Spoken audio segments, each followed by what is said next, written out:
तो इस कहानी की शुरुआत होती है कुछ पहाड़ी शेरों को दिखाते हुए जो पास के जंगल में घूम रही थी। ये सब लायंस फैमिली मेंबर्स थे। इनमें से लायन डैड अपनी फैमिली को कहता है कि कभी भी इंसानों पर भरोसा मत करना, वो बहुत खतरनाक होते हैं, हमेशा उनसे दूर रहना, कभी भी तुम्हारी जान ले सकते हैं। ये सुनकर सबसे छोटा लायन कहता है, लेकिन हम तो पहाड़ी शेर अच्छे होते हैं ना, तो फिर वो हमारी जान क्यों लेंगे, क्योंकि हम भी तो किसी को कोई नुकसान नहीं पहुँचाते ना। जब डैड लायन कहता है वो बात ठीक है, लेकिन इंसान कभी भी अपना रूप बदल सकते हैं, इसलिए उन पर यकीन करना किसी बेवकूफी से कम नहीं है। मगर छोटा लायन फिर भी इस बात को कबूल करने को तैयार नहीं था। वो इंसानों के बारे में जानना चाहता, इसीलिए अपने डैड की लाख मना करने के बाद भी वो उस तरफ भाग जाता है जहाँ इंसान रहते। इसके बाद सीन शिफ्ट होकर आता है कहानी के मेन कैरेक्टर जे पर, जो एक बच्चा है और ये लायंस वाला सपना देखकर अचानक उसकी नींद खुल जाती है। अब यहाँ मैं आपको जे की चौंका देने वाली हकीकत बताती हूँ। तो जे असल में वही लायन बच्चा है। असल में वो शेप शिफ्टर है, जिसके दो रूप होते हैं, जानवर और इंसान वाला। जब चाहे वो इंसान में खुद को बदल सकते हैं और जब चाहे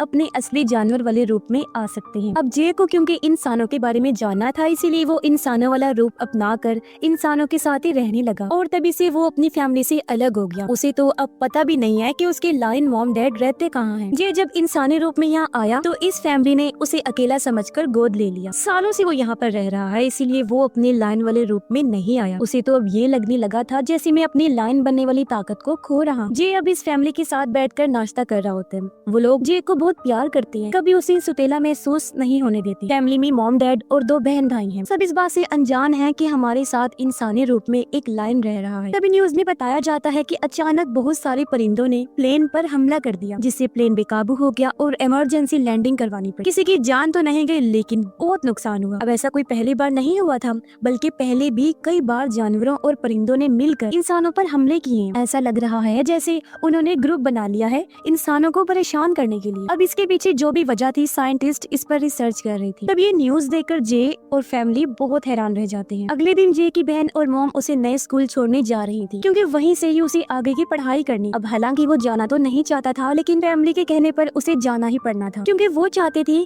कि जे का कुछ दिमाग खुले और वो अच्छा महसूस करे, दुनिया के बारे में उसे पता चल सके। रात को जब ये लोग एक होटल में आराम करने के लिए रुके तो जे कुछ भेड़ियों को देखता है जो किसी खास मकसद से एक फैक्ट्री की तरफ जा रही थी, जिससे उसे काफी हैरानी हुई। अगली सुबह ये लोग उस हाई स्कूल में पहुंच जाते हैं, जहाँ की हेड जे का वेलकम करते हुए उसका नाम वगैरह पूछती है। फिर वो उसकी मॉम को तसल्ली देते हुए कहती है कि अगली बार जब आप जे से मिलने आएंगे ना, तो आपको इसमें काफी अच्छे बदलाव नजर आएंगे। आपको जरा भी परेशान होने की जरूरत नहीं है, क्योंकि यहाँ के सभी बच्चे आपस में बहुत प्यार से रहते हैं। तब ये सुनकर मॉम को भी तसल्ली हुई और वो उसे गुड बाय कहकर चली जाती है। उनके जाने के बाद हेड जे को कहती है, हम तुम्हारे बारे में सब कुछ जानते हैं कि तुम इंसान नहीं, एक शेप शिफ्टर हो, और सिर्फ तुम ही नहीं, यहाँ का हर एक बच्चा शेप शिफ्टर ही है, जिन सबको यहाँ ट्रेन किया जाता है कि किस तरह अच्छे तरीके से वो अपने दोनों रूपों के साथ रह सकते हैं। तो मुझे बताओ कि तुम कौन से वाले जानवर हो। अब ये सुनकर तो जी हैरान रह जाता है कि इनको तो पता है, इसीलिए वो बता देता है कि मैं पहाड़ी लायन हूँ। जो सुनकर हेड एकदम हैरान रह गई। उसे खुशी भी हो रही थी क्योंकि आज पहली बार उनके स्कूल में एक शेर आया था, इसीलिए वो जे को कहती है कि सब तुम्हें काफी पसंद करेंगे, और उसे वो बाकी बच्चों से मिलवाती है। सभी काफी अच्छे से उसे मिलते हैं, सिवाय एक बच्चे जेफरी की, जो एक भेड़िया था। वो गुस्से में आ जाता है, जे से काफी सख्ती से पेश आता है, कहता है कि आखिर यहाँ एक शेर क्या कर रहा है, क्योंकि भेड़िया होने की वजह से पहले वो यहाँ राज करता था, पर अब क्योंकि एक लाइन आ गया है और शेर तो जानवरों का राजा होता है, तो उसे डर था कि कहीं मेरी जगह मुझसे छीन ना जाए। जेफरी जे से लड़ने लगा, पर बाकी सब उनकी लड़ाई छुड़वा देते हैं। अब हेड जे को एक आदमी एंड्रयू से मिलवाती है, जो ही असल में इस स्कूल का मालिक था और दुनिया भर से शेप शिफ्टर्स को यही यहाँ पर बुलवाता है, क्योंकि वो खुद भी एक शेप शिफ्टर था, वो भी लाइन था। इसलिए जे को यहाँ देखकर सबसे ज्यादा खुशी उसी को होती है। वो जे से पूछता है कि क्या तुम जानते हो कि तुम्हारे असली मॉम डैड कहाँ रहते हैं और कैसे तुम अपनी लाइन फैमिली को छोड़कर इंसानों के साथ रहने लगे हो, वो भी इतने सालों से। तब जे बताता है कि कुछ साल पहले जब मैं छोटा था तो अपने डैड के मना करने के बावजूद भी मैं वहाँ से भाग गया और इंसानों के साथ रहने लगा। तभी से मुझे नहीं पता कि मेरी फैमिली कहाँ रहती है, और ना ही मैं उस दिन के बाद खुद को लाइन वाले रूप में धार पाया हूँ। मुझे तो लगता है जैसे मैंने अपनी लाइन बनने वाली ताकत को खो दिया है। तब एंड्रयू से कहते हैं, इसीलिए तो हमने तुम्हें यहाँ बुलवाया है, ताकि तुम अपनी ताकत का सामना करके उसे समझ पाओ, और देखना फिर तुम कितने बेहतर बन जाओगे। हेड जे को उसका कमरा दिखाती है जहाँ वो रहने वाला था। जे अपनी रूममेट से मिलता है, जो प्यारी सी गुलहरी थी। हमें पता चलता है कि यहाँ शिकार करने वाले खतरनाक और शिकार होने वाले मासूम जानवर सब एक साथ रहते हैं। किसी को भी लड़ाई करने की इजाजत नहीं, क्योंकि लड़ाई करने के लिए सिर्फ क्लास थी, इसलिए सब जानवर बहुत अच्छे से रहते थे। अब जे की क्लासमेट गुलहरी लड़की, जिसकी उसके साथ दोस्ती हो गई थी, वो जे को क्लास में ले में जा रही थी जो जंगल में थी, क्योंकि इनकी क्लास का टाइम हो चुका था। तभी इनके साथ गुलहरी लड़की की दोस्त भी शामिल हो जाती है जो एल्क थी, वो जानवर जिसके सर पर बहुत सारे सींग होते हैं। सब बच्चे जब क्लास में आते हैं तो इनका टीचर इनके जानवर बनने वाली ताकत पर कंट्रोल करना सिखाता है। जब उसे पता चला कि जे न्यू स्टूडेंट है तो उसी से शुरुआत करता है। वो जे को कहता है कि चलो जे, सबको दिखा दो कि तुम क्या हो और अपने जानवर वाले रूप में आ जाओ। अब जे लायन बनने की कोशिश तो करता है, लेकिन इतने सालों से जानवर ना बनने की वजह से वो ऐसा नहीं कर पाता। तब हेड उसे आकर कहती है कि आंखें बंद करो और सोचो कि तुम अपनी फैमिली के साथ जंगल में हो, इस तरह तुम्हें अपना रूप बदलने में आसानी होगी, तो जल्दी करो। जे जैसे ही अपनी आंखें बंद करता है तो उसे अपने लायन डैड नजर आते जो बता रहे थे कि किस तरह जंगल में रहा जाता है। ये देखते ही जे खुद को फाइनली लायन वाले रूप में धार लेता है। उसे शेर बनता देख सब बच्चे भी खुश हो गए और वो सब भी अपने जानवर वाले रूप में आकर जंगल में घूमने लगते हैं। क्लास खत्म होने के बाद इनका एक और रूममेट आ जाता है जो एक बाइसन था। अब ये तीनों क्योंकि एक साथ रहते थे इसलिए इनकी काफी अच्छी दोस्ती हो जाती है। जे जब अपने दोस्तों के साथ कैंटीन गया तो वो जेफरी को देखता है जो बाकी स्टूडेंट्स को परेशान कर रहा था। जेफरी की 4 दोस्त हैं जो सब भी भेड़िए हैं और बाकी कमजोर जानवरों को वो तंग करते हैं। ये देख जे को बुरा लगा। वो जेफरी को कहता है कि बाकी जानवरों को परेशान करना यहाँ के असूल के खिलाफ है और तुम असूल को नहीं तोड़ सकते, समझे। जेफरी भी उस पर गुस्सा करने लगा कि अब तुम मुझे सिखाओगे, भले ही तुम लायन हो लेकिन हम 5 भेड़िए हैं इसलिए हमसे पंगा मत लो, हम तुम पर भारी पड़ के इधर ही तुम्हें खा जाएंगे। गुस्से में दोनों एक दूसरे पर धारने लगे, लेकिन इससे पहले लायन और भेड़िए की लड़ाई होती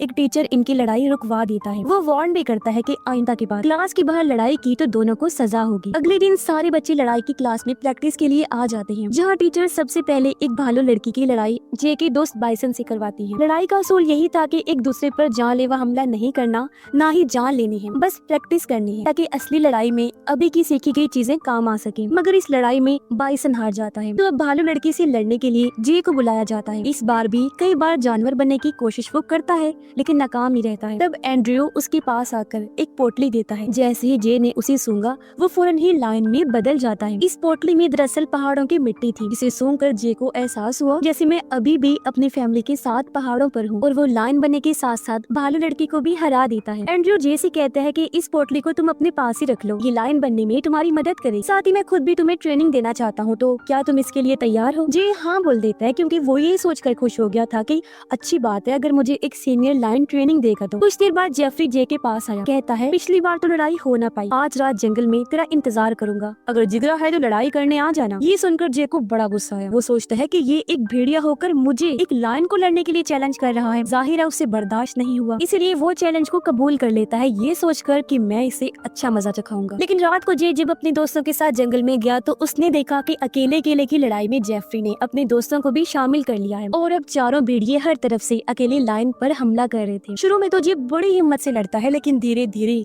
वो हिम्मत हारने लगता है। अब जे की जान को खतरे में देखकर उसका दोस्त खुद को बाइसन में बदलकर भेड़ियों से भिड़ जाता है। वो उन पर हमला करके भगा देता है जिससे जे की जान बच गई। अगले दिन एंड्रयू जे को अपने साथ घुमाने लेकर जाता है। रास्ते में उसने बताया कि कल रात तुम्हारे और जेफरी के बीच जो कुछ भी हुआ मैं सब जानता हूँ, लेकिन तुम एक लायन हो जो भेड़ियों को बिना किसी की मदद के हरा सकता है, तुम्हें बाइसन की जरूरत नहीं पड़नी चाहिए। इस पर जे कहता है मैंने मुकाबला किया था लेकिन एक साथ चारों को हराना बहुत मुश्किल था। तब एंड्रयू कहता है कोई बात नहीं, धीरे धीरे तुम बिल्कुल परफेक्ट बन जाओगे, अभी तो शुरुआत है, जिसके बाद तुम्हारे सामने 4 तो क्या 10 भी आ गए ना कि तुम आसानी से उनको हरा दोगे, लेकिन हाँ वैसा बनने के लिए तुम्हें मेहनत करनी पड़ेगी।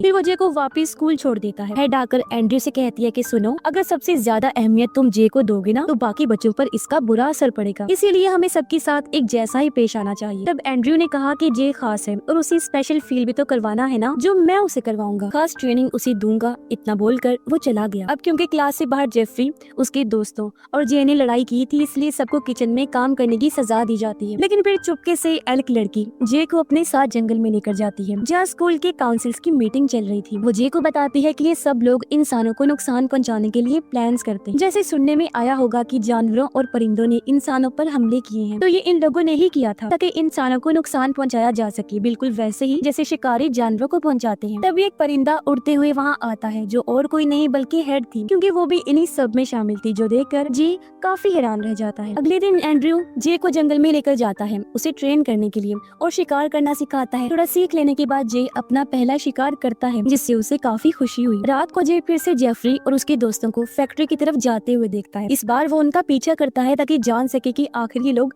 क्या करने वाले हैं। अब सारे भेड़िए गार्ड को डराकर भगा देते हैं। फिर जैसे ही वो लोग मशीन की तारों को नुकसान पहुंचा रहे होते हैं तो जेफरी की नजर जे पर पड़ जाती है। वो गुस्से में जे से कहता है कि तुम क्या हमारी जासूसी कर रही हो? तुम्हारी हिम्मत कैसी हुई हम पर नजर रखने? मैं देखना तुम्हें छोड़ूंगा नहीं और इस बार तुम्हें बचाने वाला कोई नहीं होगा। लेकिन उनकी लड़ाई होती पहले ही एंड्रयू आकर उन्हें रोक देता है और जेफरी से कहता है कि जल्दी चलो यहाँ से वरना हम फंस सकते हैं। ये सुन जे समझ गया कि जेफरी जो कुछ भी कर रहा है वो एंड्रयू के कहने पर ही कर रहा है। तब एंड्रयू जे से कहने लगा कि चलो मेरे साथ, मैं तुम्हें सब बताता हूँ कि आखिर यहाँ पर चल क्या रहा है। उसे अपने घर लाने के बाद एंड्रयू बताता है कि हम जानवर पहले इंसानों से नफरत नहीं करते थे, मगर अब हमें उनसे बहुत नफरत हो गई है। वो जो फैक्ट्री है ना, उसने आधा जंगल खाली कर दिया है। सब कुछ काट कर उन्होंने यहाँ पर फैक्ट्री बना दी है जहाँ से केमिकल्स निकलते हैं, जिसकी वजह से न जाने कितनी मासूम जानवरों को अपनी जिंदगी से हाथ धोना पड़ता है। इंसानों को हम जानवर और माहौल की कोई फिक्र ही नहीं है। अब मेरी बेटी और वाइफ को इंसानों ने ही मारा था, हालांकि उनका कोई कसूर भी नहीं था। क्या था, वो तो बस जंगल में घूम ही रही थी ना, जो कि उनका घर भी है, लेकिन इंसानों ने वहाँ भी उन्हें नहीं छोड़ा। और तो और वक्त के साथ इंसानों में अच्छे बदलाव आने के बजाय वो तो और बुरे होते जा रहे हैं। अब तो वो पहले से ज्यादा जंगलों को तबाह करते हैं और जानवरों को मारते हैं। ये देखते हुए हमने अपनी एक टीम बनाई है जिनका मकसद इंसानों को तकलीफ देना है ताकि वो अपनी ही जगह पर चैन से ना रह सके, जैसे वो जंगलों में जानवरों को नहीं रहने देती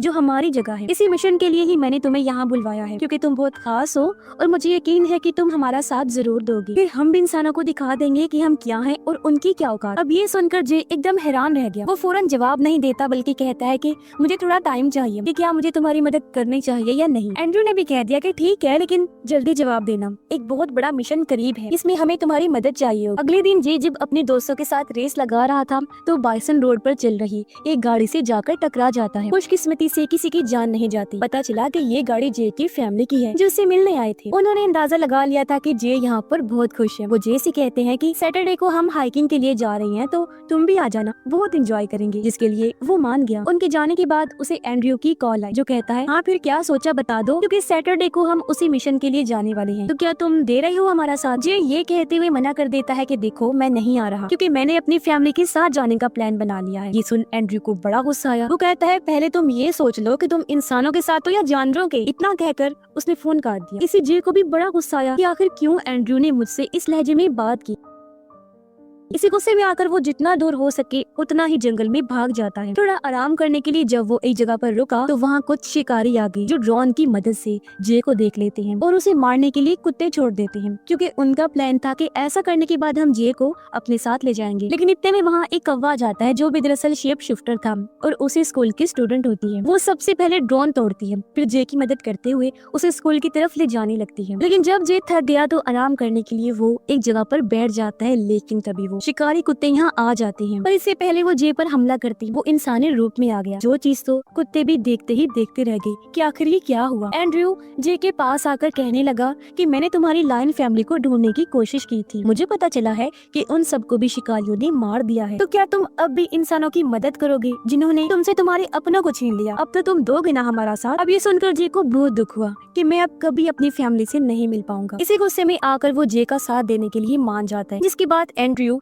अपनी पूरी टीम को समझाता है कि किसे क्या काम करना है। सबसे पहले उन्होंने गार्ड्स को डराकर भगाना है, फिर बड़ी बड़ी मशीन्स को तबाह करना है, जिसके बाद फैक्ट्री में शॉर्ट सर्किट करके धमाका करना है। इसके लिए बाकी सब तो मान गए, लेकिन जे एंड्रयू को कहता है कि ठीक है, इंसानों को सबक सिखाने के लिए उनकी चीजों को बर्बाद तो करना है, लेकिन इसमें किसी भी इंसान की जान नहीं जानी चाहिए, ये मेरी शर्त है। एंड्रयू भी मान गया कि किसी की भी जान नहीं ली जाएगी, बस इंसानों की चीजों की बर्बादी होगी। अब प्लान के शुरू होने से पहले जे के घर वाले फोन करते हैं कि तुम नहीं आ रहे बेटा, हम लोग तो हाइकिंग के लिए जा रहे हैं। जे कहता है कि माफ कीजिएगा, लेकिन इस बार मैं नहीं आ पाऊंगा, आप लोग जाएं, एंजॉय करें, मुझे जरूरी काम करना पड़ गया है। जिसके बाद वो एंड्रयू और बाकियों के साथ फैक्ट्री की तरफ निकल पड़ता है। एंड्रयू और उसकी टीम फैक्ट्री के ऊपर बनी पहाड़ी पर आ जाते हैं, जहाँ उन्होंने बड़ी बड़ी लकड़ियों को रखा हुआ था ताकि ये सारी लकड़ियाँ नीचे फेंककर मशीन्स को बर्बाद किया जाए। लेकिन प्लान शुरू करने से पहले ही जे की नजर नीचे जाती है, जहाँ ही उसकी फैमिली हाइकिंग करने के लिए आई हुई थी। इस जगह पर भी लकड़ियाँ गिरने वाली थी। जे समझ जाता है कि इस तरह तो मेरी पूरी फैमिली का मरना पक्का है। वो घबरा गया, सबसे कहता है कि रुक जाओ,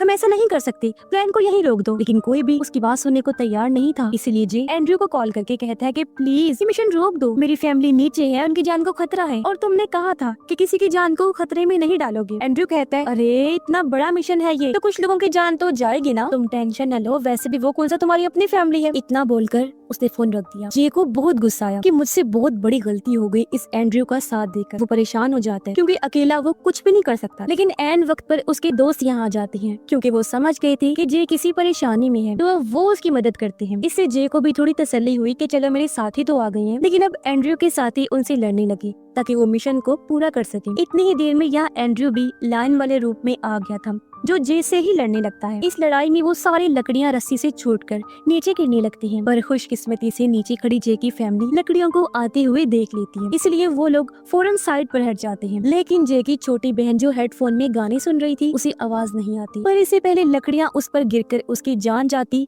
ठीक वक्त पर जे आकर अपनी बहन की जान बचा लेता है। अब इससे एंड्रयू का प्लान तो कामयाब हो चुका था, लेकिन खुशकिस्मती से जे की फैमिली की जान भी बच गई थी, जिससे वो बहुत ज्यादा खुश हो जाता है। लेकिन वो एंड्रयू के पास आकर उस पर बहुत चिल्लाता है कि तुमने मुझसे झूठ बोला था कि इंसानों को नुकसान नहीं पहुंचाओगे, इसलिए आइंदा कभी मैं तुम्हारी किसी भी बात पर यकीन नहीं करूंगा। इतना बोलकर वो अपने दोस्तों के साथ वापस स्कूल आ जाता है, जहाँ भी सारे लोग बहुत खुश थे क्योंकि उसने इतना बहादुरी वाला काम जो किया था। तो इस मूवी से ये मैसेज मिला कि जंगल और जानवरों के साथ कभी बुरा नहीं करना चाहिए। और इसी के साथ ही ये फिल्म इधर ही खत्म हो जाती है।